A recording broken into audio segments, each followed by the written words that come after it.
નમસ્કાર ગુજરાત। આજે આપણે જોઈશું 1 ઓક્ટોબર 2024નું મોસ્ટ ઇમ્પોર્ટન્ટ કરંટ અફેર। તે પહેલાં ખાસ કરીને ચેનલ ઉપર નવા હોય તો ચેનલને સબસ્ક્રાઈબ કરી લેવી, વિડીયો પસંદ આવે તો લાઈક કરવો અને તમારા મિત્રોને શેર પણ કરવો। તો ચલીએ નવા મહિનાની શરૂઆત કરી દઈએ।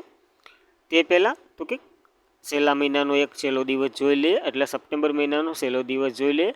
તો કે કયા વર્ષથી દર વર્ષે 29મી સપ્ટેમ્બરે મનાવવામાં આવે છે વિશ્વ હૃદય દિવસ? તો 2011થી મનાવવામાં આવે છે વિશ્વ હૃદય દિવસ। આની શરૂઆત તો કે 2002થી થઈ હતી।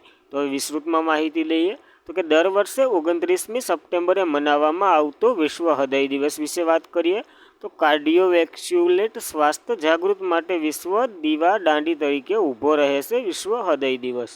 જ્યારે વર્લ્ડ હાઇડ્રો ફેડરેશન એટલે કે WSF એ વર્ષ 2024થી 26 માટેની એક શક્તિશાળી થીમ જાહેર કરી છે, એક્શન માટે હાર્ટનો ઉપયોગ કરવો। તો ખાસ કરીને એક્શન માટે હાર્ટનો ઉપયોગ કરવો એની થીમ પર યાદ રાખવી। જ્યારે 24 સપ્ટેમ્બરે પહેલાં ઉજવવામાં આવતો 2000થી શરૂઆત થઈ હતી આની, ત્યારે તો કે 24 સપ્ટેમ્બરે ઉજવવામાં આવતો વિશ્વ હૃદય દિવસ।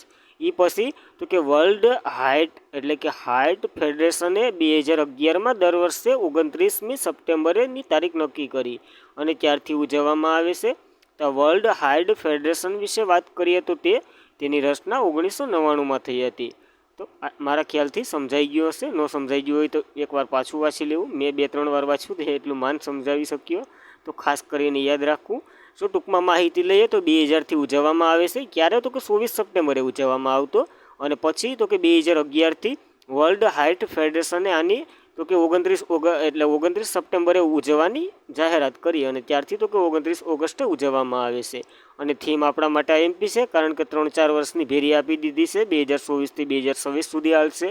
તો એ પણ યાદ રાખવી, એક્શન માટે હાર્ટનો ઉપયોગ કરવો, તો ખાસ કરીને યાદ રાખવી એટલી માહિતી। ત્યારબાદ તો કે 2 સપ્ટેમ્બરે વિશ્વ નાળિયેર દિવસ, સપ્ટેમ્બર મહિનાના છેલ્લો દિવસ છે, તો રિવિઝન કરી લઈએ છેલ્લી વખત। તો 2 સપ્ટેમ્બર વિશ્વ નાળિયેર દિવસ ઉજવવામાં આવે છે। 5 સપ્ટેમ્બર ચેરિટીનો આંતરરાષ્ટ્રીય દિવસ ઉજવવામાં આવે છે। 1થી 7 સપ્ટેમ્બર રાષ્ટ્રીય પોષણ સપ્તાહ ઉજવ્યો હતો, અને 7 સપ્ટેમ્બર આંતરરાષ્ટ્રીય પોલીસ સહકાર દિવસ ઉજવ્યો હતો। જ્યારે 7 સપ્ટેમ્બર આંતરરાષ્ટ્રીય ગીધ જાગૃત દિવસ ઉજવ્યો હતો, કારણ કે તે સપ્ટેમ્બરના પ્રથમ શનિવારે ઉજવવામાં આવે છે। અને 7 સપ્ટેમ્બર વાદળી આકાશ માટે સ્વસ્થ હવાનો આંતરરાષ્ટ્રીય દિવસ ઉજવ્યો હતો। 8 સપ્ટેમ્બર આંતરરાષ્ટ્રીય સાક્ષરતા દિવસ અને વિશ્વ શારીરિક ઉપચાર દિવસ બંને દિવસો ઉજવ્યા હતા। 10 સપ્ટેમ્બર વિશ્વ આત્મહત્યા નિવારણ દિવસ ઉજવ્યો હતો, અને 12 સપ્ટેમ્બર દક્ષિણ સહકાર માટેનો આંતરરાષ્ટ્રીય દિવસ ઉજવ્યો હતો। 14 સપ્ટેમ્બર રાષ્ટ્રીય હિન્દી દિવસ ઉજવ્યો હતો। 15 સપ્ટેમ્બર રાષ્ટ્રીય એન્જિનિયર દિવસ અને આંતરરાષ્ટ્રીય લોકશાહી દિવસ બંને દિવસો ઉજવ્યા હતા। જ્યારે 16 સપ્ટેમ્બર વિશ્વ ઓઝોન દિવસ ઉજવ્યો હતો। 18 સપ્ટેમ્બરની વાત કરીએ તો વિશ્વ વાંસ દિવસ ઉજવ્યો હતો। 21 સપ્ટેમ્બર આંતરરાષ્ટ્રીય શાંતિનો દિવસ, જ્યારે 21 સપ્ટેમ્બર વિશ્વ અલ્ઝાઇમર દિવસ અને આંતરરાષ્ટ્રીય રેડ પાંડા દિવસ ઉજવ્યો હતો, કારણ કે રેડ પાંડા દિવસ સપ્ટેમ્બરના 3જા શનિવારે ઉજવવામાં આવે છે, એટલા માટે ક્યારે ઉજવ્યો હતો। અને 21 સપ્ટેમ્બર આંતરરાષ્ટ્રીય કોસ્ટ ક્લીન અપ ડે ઉજવ્યો હતો, એ પણ દર વર્ષે સપ્ટેમ્બરના 3જા શનિવારે ઉજવવામાં આવે છે, એટલે એ પણ ઉજવ્યો હતો। અને 22 સપ્ટેમ્બર વિશ્વ નદી દિવસ ઉજવ્યો હતો, એ તો કે સપ્ટેમ્બરના 4થા રવિવારે ઉજવવામાં આવે છે, એટલે 22 સપ્ટેમ્બરે આ ઉજવ્યો હતો। જ્યારે 23 સપ્ટેમ્બર આંતરરાષ્ટ્રીય સાંકેતિક ભાષાનો દિવસ અને હાઇફા દિવસ બંને દિવસો ઉજવ્યા હતા। અને 25 સપ્ટેમ્બર અંત્યોદય દિવસ અને ફાર્માસિસ્ટ દિવસ બંને દિવસો ઉજવ્યા હતા 25 સપ્ટેમ્બરે। જ્યારે 26 સપ્ટેમ્બર વિશ્વ પર્યાવરણીય સ્વચ્છતા દિવસ, અને 27 સપ્ટેમ્બર વિશ્વ પ્રવાસન દિવસ, અને 28 સપ્ટેમ્બર વિશ્વ હડકવા દિવસ આપણે જોયા હતા। અને આ એક છેલ્લો દિવસ યાદ કરી અને આમાં એડ કરી દેવો, તો ખાસ કરીને આ સપ્ટેમ્બર છેલ્લો મહિનો અને છેલ્લું રિવિઝન કરી નાખ્યું। ત્યારબાદ મોસ્ટ ઇમ્પોર્ટન્ટ પ્રશ્ન, તાજેતરમાં જ કોને તમિલનાડુના નાયબ સીએમ એટલે કે નાયબ મુખ્યમંત્રી બનાવવામાં આવ્યા છે? તો MK સ્ટાલિનના પુત્ર ઉદયનિધિ સ્ટાલિનને બનાવવામાં આવ્યા છે, તો યાદ રાખવું।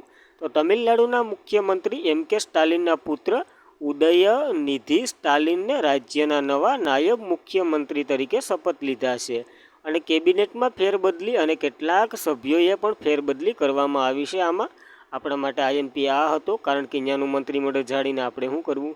તો તમિલનાડુમાં આ પદ સંભાળનાર સૌથી યુવા વ્યક્તિ છે આ ઉદયનિધિ. તો ખાસ કરીને ઉદયનિધિ સ્ટાલિન વિશે માહિતી યાદ રાખવી. ત્યારબાદ તમિલનાડુની વાત કરીએ, કેપિટલ ચેન્નાઈ છે અને અહીંયાના CM તો કે MK સ્ટાલિન છે. જ્યારે ગવર્નર RN રવિ છે. તો ખાસ આ માહિતી યાદ રાખવી. ત્યારબાદ તો કે તાજેતરમાં ચીન અને કયો દેશ સાથે સંયુક્ત નૌકા અને હવાઈ કવાયત જાહેર કરી છે. તો ચીન અને રશિયા બંને જાહેરાત કરી છે, અમે બંને કરશું એમ. તો ચીન અને રશિયા સાથે સંયુક્ત નૌકા અને હવાઈ કવાયતની જાહેરાત કરી છે. આ તો કે ચીનના મંત્રાલયે જણાવ્યું છે કે નોર્થ યુનાઇટેડ 2024માં આ કવાયતનું નામ છે. તે કવાયત તો કે જાપાનના જે સમુદ્ર અને દૂર ઉત્તરમાં ઓખોત્સેનખા સમુદ્ર ખાતે આ થશે. તો ખાસ કરીને આપણે વધારે આના વિશે ડિટેલ નથી લેવાની, કારણ કે ભારત આમાં ભાગ લેતું નથી. ભારત આનાથી દૂર છે. તો ચીન અને રશિયા બંને કરી રહ્યું છે. તો આવી એક કવાયત યોજાઈ હતી, એ ખાલી યાદ રાખજો. ત્યારબાદ તો કે 2024ની તમામ કવાયતો અને કસરતો જોઈ લઈએ. તો રણચક્રવાત ભારતીય અને UAE વચ્ચે થયું હતું રાજસ્થાનમાં. સહયોગ કજિંગ તો કે ભારત અને જાપાન વચ્ચે થયું હતું ચેન્નાઈમાં. જ્યારે અથુથૈયા ભૂતપૂર્વ તો કે ભારત અને થાઈલેન્ડ વચ્ચે થયું હતું. ચક્રવાત Xની વાત કરીએ તો ભારત અને ઇજિપ્ત વચ્ચે થયું હતું ઇજિપ્તમાં. ત્યારબાદ ડેઝર્ટ ભૂતપૂર્વની 11મી આવૃત્તિ તો કે ભારત અને કઝાકિસ્તાન વચ્ચે થયું હતું બકલોલમાં, જે હિમાચલ પ્રદેશના. અને સ્ટેપવર્ડ ડિફેન્સ 2024 નાટો દ્વારા એનું આયોજન કરવામાં આવ્યું હતું. ડેઝર્ટના જ ભૂતપૂર્વ તો કે ભારત, ફ્રાન્સ અને UAE વચ્ચે થયું હતું અરબ સમુદ્ર ઉપર. ત્યારે હંમેશા તાનચીનનો અભ્યાસ કરો, જે ભારત અને સાઉદી અરેબિયા વચ્ચે થયું હતું રાજસ્થાનમાં. હવા શક્તિ ઇન્ડિયન એરફોર્સ દ્વારા યોજાય છે. આ વખતે પોખરણ રાજસ્થાનમાં યોજ્યું હતું.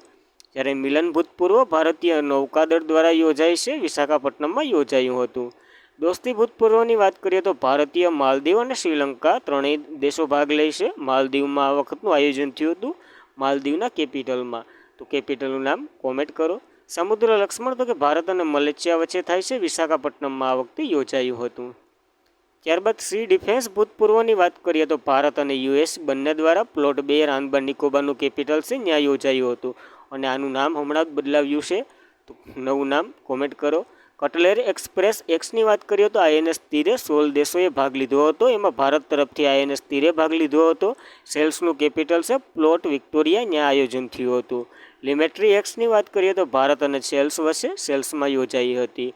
ટાઈગર ટામ્સ Xની વાત કરીએ તો US અને ભારત બંને વચ્ચે ભારતીય પૂર્વ સમુદ્ર તટમાં યોજાઈ હતી. ગગનશક્તિ ભૂતપૂર્વ તો કે ઇન્ડિયન એરફોર્સ દ્વારા યોજાઈ હતી. જ્યારે ધર્મરક્ષક ભૂતપૂર્વ ભારત અને જાપાન વચ્ચે યોજાઈ છે, રાજસ્થાનમાં યોજાઈ હતી આ વખતેની. ડસ્ટલિંગ Xની વાત કરીએ તો ભારત અને ઉઝબેકિસ્તાન વચ્ચે ઉઝબેકિસ્તાનમાં યોજાઈ હતી. સાગર કૌશલાની જે બીજી આવૃત્તિ તમામ દરિયાઈ સુરક્ષા એજન્સીઓ ભાગ લે છે, લક્ષદ્વીપમાં યોજાઈ હતી.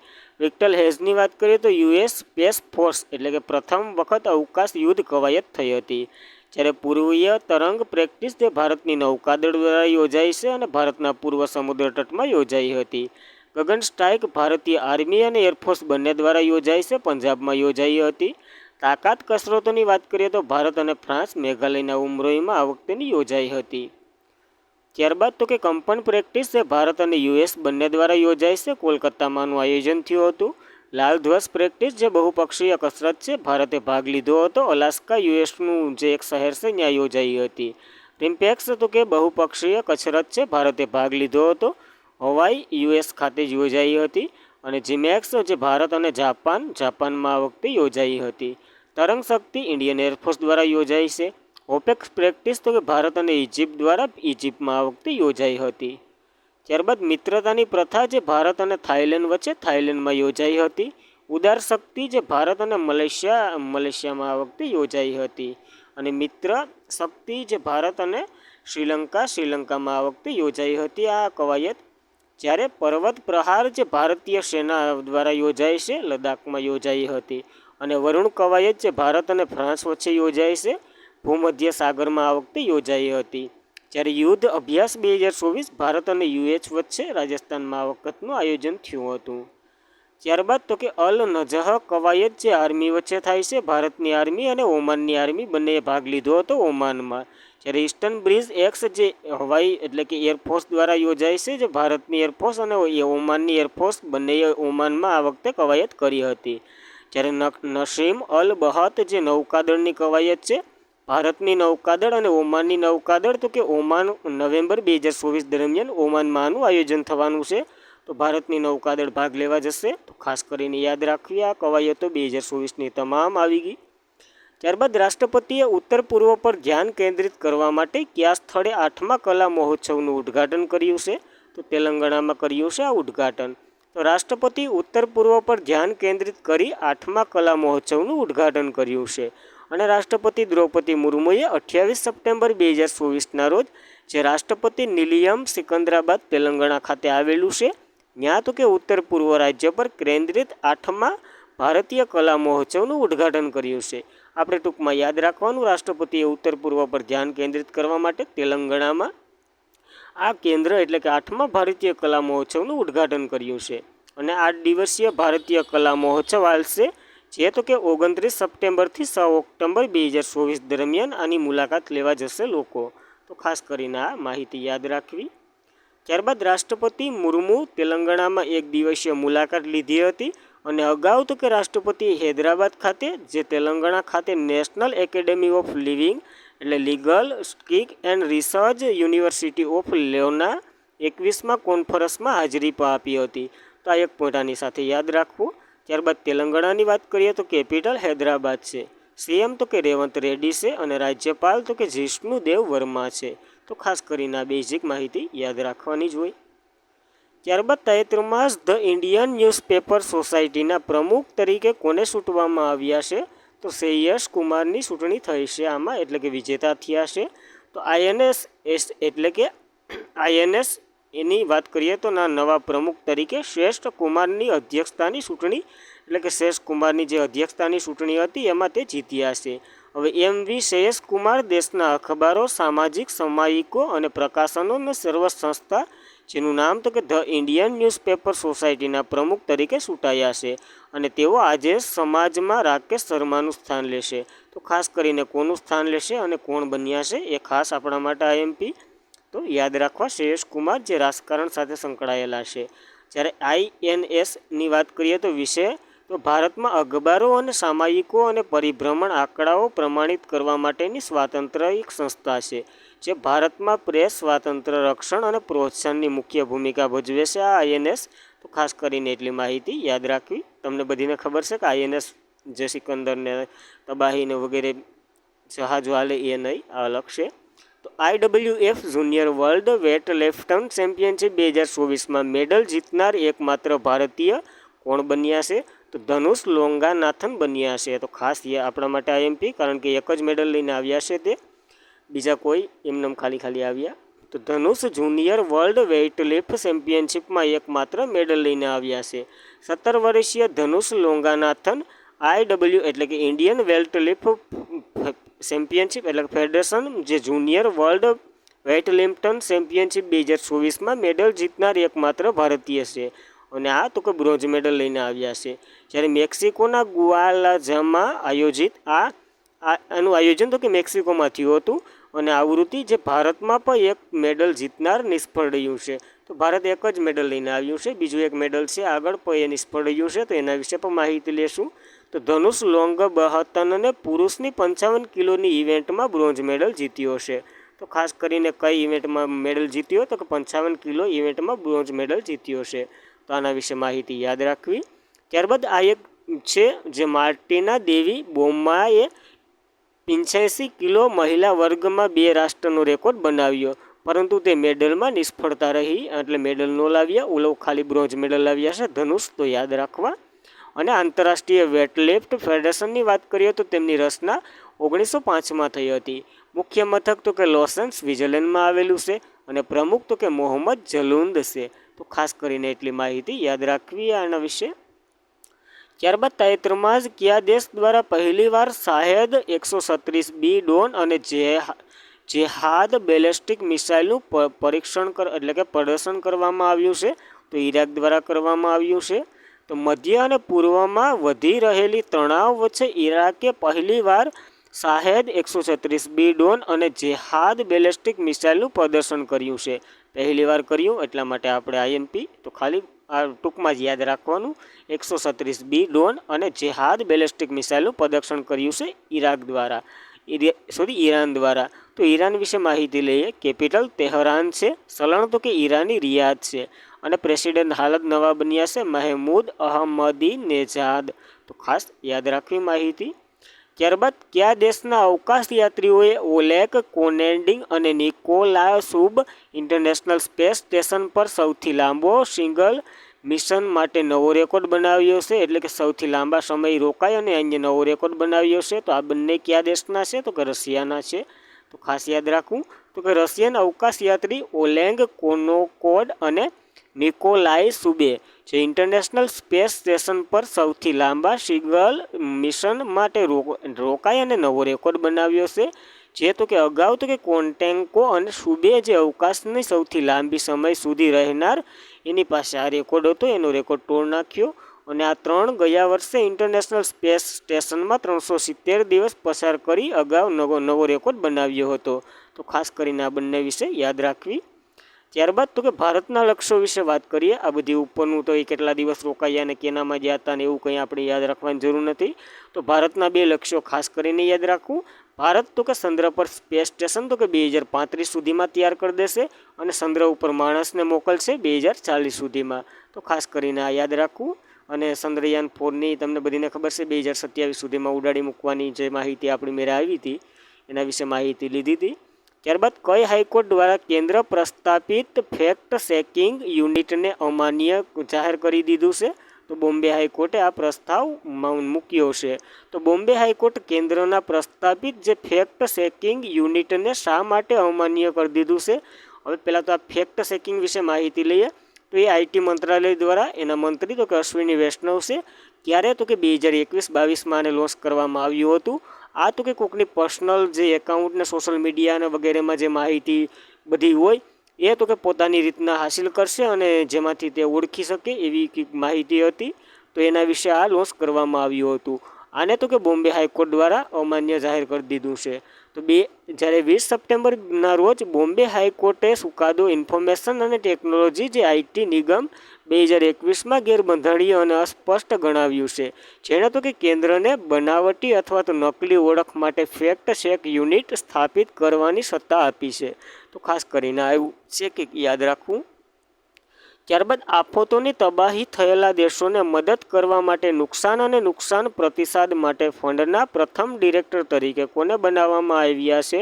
તો ઇબ્રાહિમ શેખને બનાવવામાં આવ્યા છે. તો વોશિંગ્ટન રોયલ્સ આબોહવા સંચાલિત આફતો તબાહી થયેલ દેશોને મદદ કરવા માટે ખાસ કરીને ફંડનું નામ યાદ રાખજો. નુકસાન અને નુકસાન પ્રતિસાદ ફંડ માટે જે પ્રથમ ડિરેક્ટર બનાવવામાં આવ્યા છે ઇબ્રાહિમ શેખ ડિવોન્ડને બનાવવામાં આવ્યા છે. તો ખાસ કરીને યાદ રાખવું. અને US framework convention of climate change શનિવારે જાહેર કરવામાં આવ્યું હતું. જ્યારે WUS અને નાગરિક ડિવોડિન પસંદ નવા વૈશ્વિક બેંક દ્વારા સંચાલિત આ ફંડ છે અને આ સંચાલન એક મુખ્ય સીમાસીન છે. તો ખાસ કરીને યાદ રાખવું. જ્યારે આની રચનાની વાત કરીએ તો 2022માં થઈ હતી. ક્યારે? તો કે COP27 જે થઈ હતી 2022માં. ક્યાં એનું આયોજન થયું હતું? મારો પ્રશ્ન છે, તમારે જવાબ આપવાનો છે. તો આનું આયોજન થયું હતું 2022માં COP27 દરમિયાન. કારણ કે જે મોટા દેશોમાં ને જે કોઈ ક્લાઇમેટ ચેન્જ અથવા તો કોઈ એવી ઘટના બને કુદરતી આફતી વગેરે આવે તો એમાં ફંડ ભેરું કરી અને એને મદદ કરવા માટેનું એક ફંડ છે. તો યાદ રાખવું.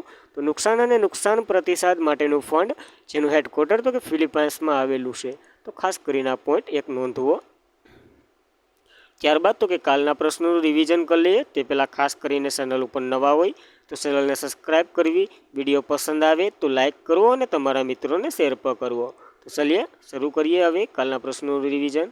તો તાજેતરમાં જ વિશ્વ હડકવા દિવસ ક્યારે ઉજવવામાં આવ્યો હતો? તો 28 સપ્ટેમ્બરે ઉજવવામાં આવ્યો હતો. ત્યારબાદ તાજેતરમાં 7મા રાષ્ટ્રીય પોષણ મહિના ગુજરાતનું પ્રદર્શન તેને કયા ક્રમ આપવામાં આવ્યો છે? તો 5મો ક્રમ આપવામાં આવ્યો છે. પહેલો ક્રમ કોમેન્ટ કરો, કાલ આપણે ચર્ચા કરી હતી.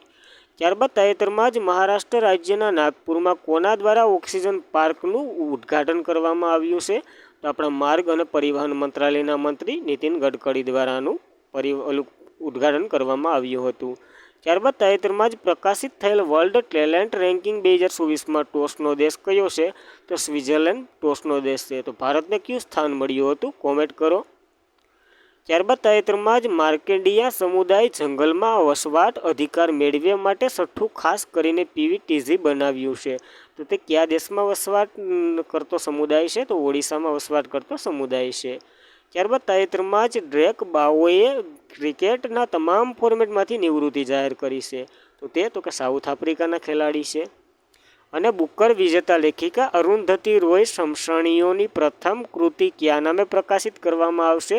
તો Mother Mary comes to me 2025 સપ્ટેમ્બરમાં લોન્ચ કરવામાં આવશે. તો ખાસ યાદ રાખવું. અને તાજેતરમાં જ કયા દેશના કેગે 2024-27 માટે Asian organisation of supreme audit ઇન્સ્ટિટ્યુશનનું અધ્યક્ષતાપદ સંભાળ્યું છે? તો ભારતના કેગ ગિરીશચંદ્ર મુર્મુએ આ પદ સંભાળ્યું છે.